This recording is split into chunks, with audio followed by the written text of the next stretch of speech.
Olá, estamos aqui para mais um vídeo no canal. Meu nome é Felipe Bellini e hoje eu quero responder essa pergunta que vocês estão vendo aí no título. Por que é importante escrever? Se a gente for ver, a nossa civilização teve sua ascensão a partir da escrita. Pense comigo. Antes de tudo, a nossa comunicação ocorreu. Mas o registro, foi a partir do registro que a gente conseguiu fazer contagem, que a gente conseguiu passar a nossa história.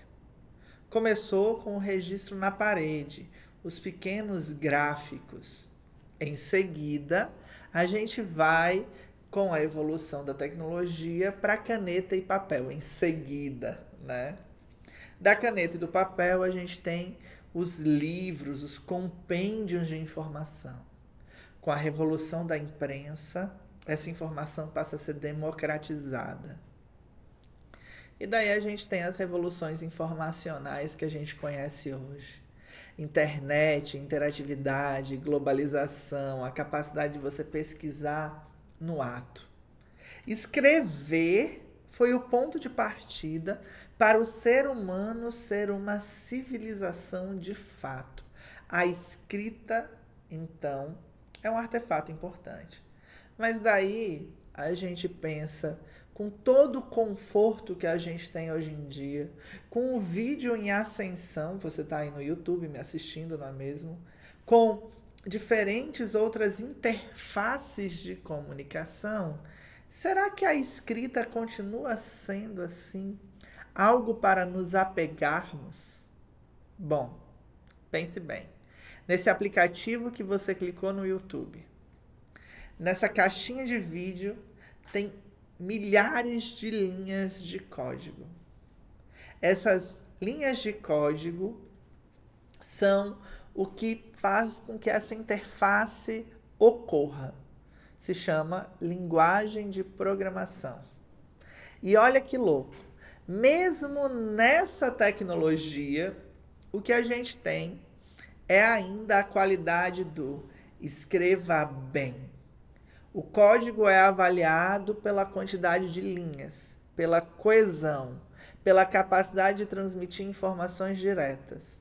Se você for conversar com alguns programadores, você vai observar que eles apreciam e consideram bons conjuntos de códigos aqueles que têm enorme precisão algorítmica, aqueles que eles conseguem fazer mais escrevendo menos.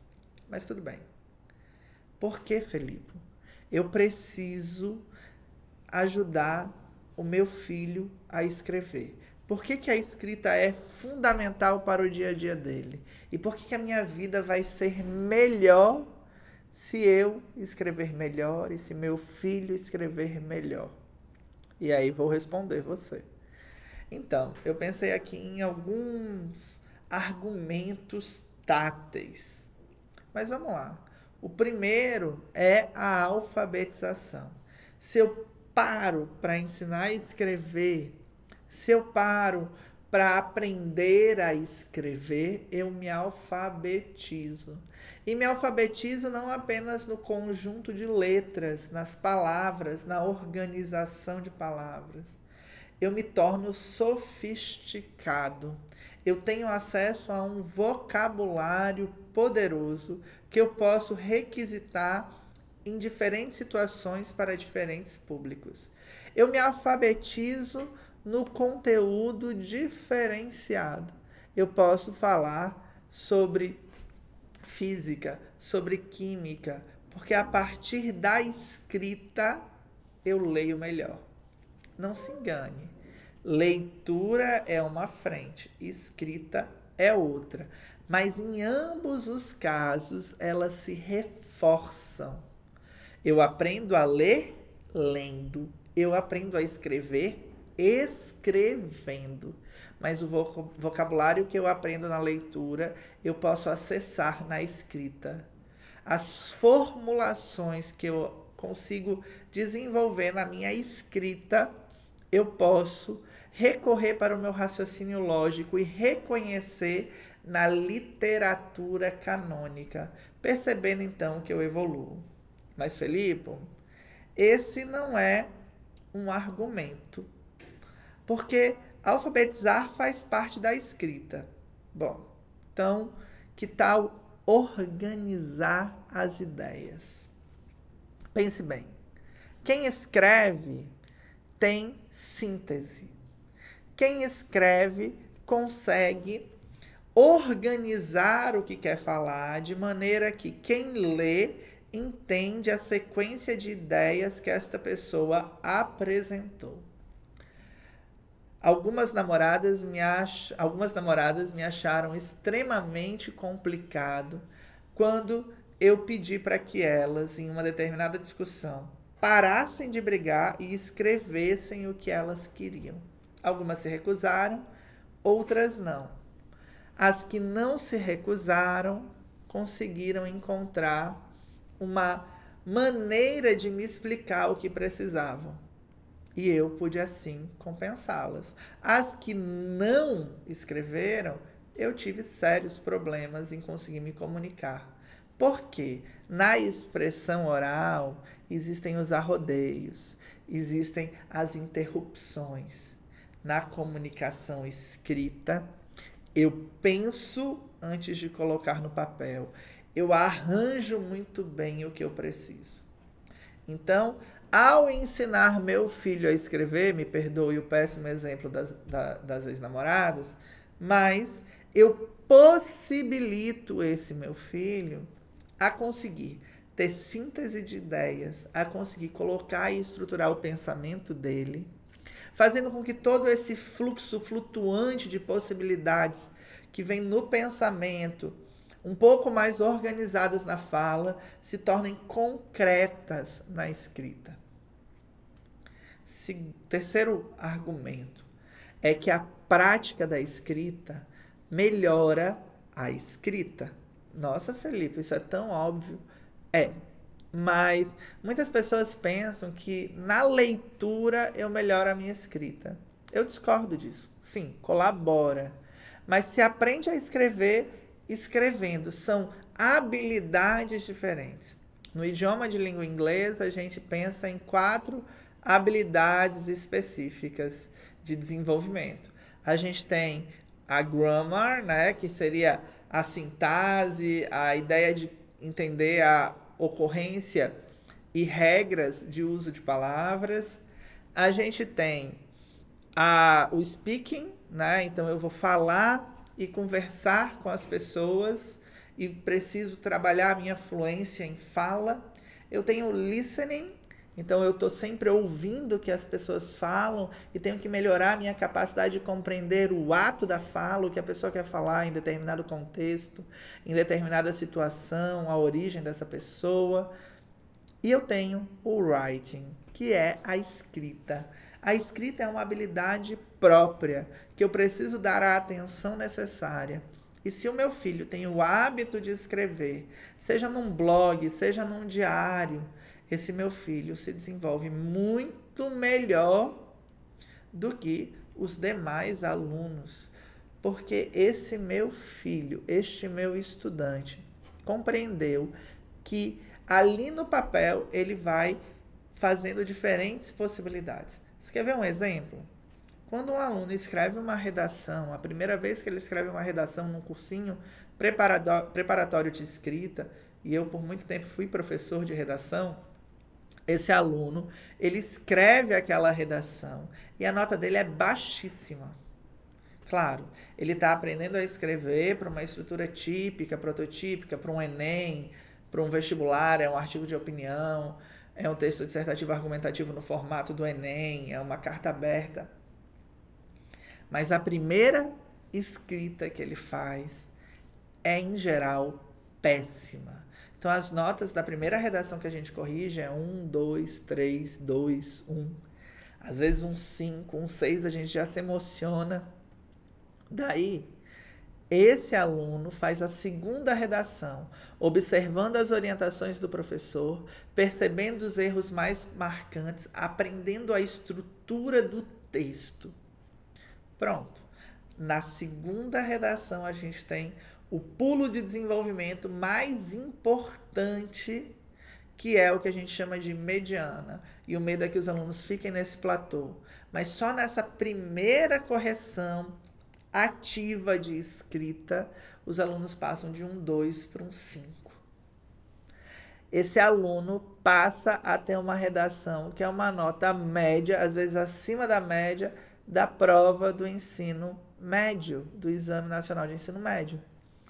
Pô, Felipe, na primeira, sim, porque é a primeira vez que ele parou para escrever, que ele recebeu as críticas e que ele reescreveu, ele melhorou a escrita. Agora pensa, se você, pai, faz esse exercício desde o princípio com essa criança, a evolução que ele vai ter, como ele vai chegar num vestibular, como é que ele vai se desenvolver para poder exercer uma carreira que usa a escrita, e todas as carreiras usam a escrita. O médico usa a escrita, o enfermeiro usa a escrita, o policial usa a escrita, cada um com seus gêneros padrões. Mas já imaginou se um policial não consegue escrever um relatório de prisão? Como é que fica esse boletim? Quando o juiz requisita o boletim, ele analisa aquele relatório e ele não consegue, daquele texto, compreender os fatos, a desconstrução de toda uma cena de crime, muitas vezes um bandido é inocentado. Então, a competência de escrita melhora com a escrita. Se eu pratico a escrita, se eu entendo que escrever é importante, eu melhoro esse meu texto sempre. Mas não acaba aí. Vocês entenderam o exemplo do policial? Escrever ajuda diretamente na comunicação entre partes. Ajuda a ensinar o processo de como se comunicar. É na escrita que o meu filho e eu analiso as minhas hipóteses. Então, se eu coloco no papel, eu retomo do papel para a vida real. Quem escreve é naturalmente mais objetivo. Quem escreve é naturalmente mais compreendido. Quem escreve já ensaiou tantas vezes, de uma maneira mais realista, os atos de fala, já refletiu sobre o assunto tantas vezes, que ele tem condição de se expressar adequadamente. E daí, esse meu filho, eu que passei a entender que a escrita é importante, passo a ter uma vida profissional saudável. Você já parou para pensar quantos problemas nós temos no trabalho da gente por problemas explícitos de comunicação? Já parou para pensar o poder e a responsabilidade de quem fica com a ata? De quem fica com a ata tem, de quem fica com a ata tem? Pense bem, quem escreve é reconhecido. Eu não quero ficar com a pauta. Ai, Deus o livre ficar com a pauta. Concordo, é chato. Mas sem a pessoa que fica com a pauta, muitas vezes a reunião não acontece. Desistem, porque ninguém mais quer pegar, porque tem medo, porque a escrita está em xeque. Mas pensa bem, você conseguir mandar um e-mail para um cliente explicando e esclarecendo as dúvidas do cliente decentemente, mas ao mesmo tempo mostrando que você tem autoridade de fala, conhecimento técnico, sendo ainda assim objetivo e direto. Uau, quanta coisa! Pois é, não é algo simples de fazer. Só faz quem escreve bem. E quem escreve bem é reconhecido. Quem escreve bem vende mais, tanto porque sabe se comunicar melhor pela fala, como sabe se comunicar melhor pela escrita, como compreende o conteúdo em pauta, porque já escreveu tantas vezes e já se relacionou tantas vezes com aquilo e já ensaiou, que deslancha. Mas não é só o fato da escrita profissional que faz parte, mas da escrita pessoal. Quem escreve tem uma possibilidade única de registrar a sua história. Registra todo momento. Registra quando faz um artigo científico para a universidade, registra quando escreve um diário, registra quando escreve um blog, registra quando as pessoas leem e compreendem. Quem são os grandes personagens da antiguidade? É quem escreveu. E quem está citado na escrita de quem escreveu. Eu conheço Odisseu muito bem, e Aquiles, mas eu sou pautado o tempo inteiro por Homero. Porque Homero escreveu a Ilíada e a Odisseia. E se ele escreveu, ele é alguém tão importante que ele conseguiu compilar essas histórias. Ah, não sei se foi Homero que escreveu. Existe uma dúvida sobre esse personagem. Quando você cita um versículo bíblico, você cita o apóstolo. Quando você cita um argumento científico, obrigatoriamente você cita o cientista. E assim a fonte é pautada e assim quem escreve persiste na história. Porque a escrita muitas vezes é simplificada de maneira simplista ao ser pautada como um ato de registro apenas, como um utensílio natural, o que é e é muito importante. Mas o apenas destrói. A escrita é tudo, é mais, é além. Pense bem, a gente o tempo inteiro quer ser alguém. A gente o tempo inteiro quer ser alguém para as pessoas próximas, o tempo inteiro a gente quer ser alguém para as pessoas além. Mas para isso eu preciso das ferramentas necessárias. E a ferramenta prima, as ferramentas primas são a comunicação, o fazer, o ler e o escrever. Pense bem, a escrita não é apenas a possibilidade de se conectar aos próximos, mas ir ao além, falar com os distantes, conversar com os outros. A escrita é uma possibilidade de comparar o que eu escrevo com o que eu leio. Ela incentiva a leitura. E, acima de tudo, a escrita é uma ferramenta aberta à inclusão. Ela inclui todos que escrevem. Ela permite que todos conheçam as histórias dos outros. Ela permite que o registro fique além do tempo. Quantos autores adorados, preferidos, são cânone mesmo depois de mortos? Quantos de nós ainda citam Shakespeare, se emocionam com o Hamlet de Shakespeare, se emocionam com Otelo, mas riem com a Megera Indomável, mesmo com reformulações como a do Cravo e a Rosa? Pois é, a escrita é permanente.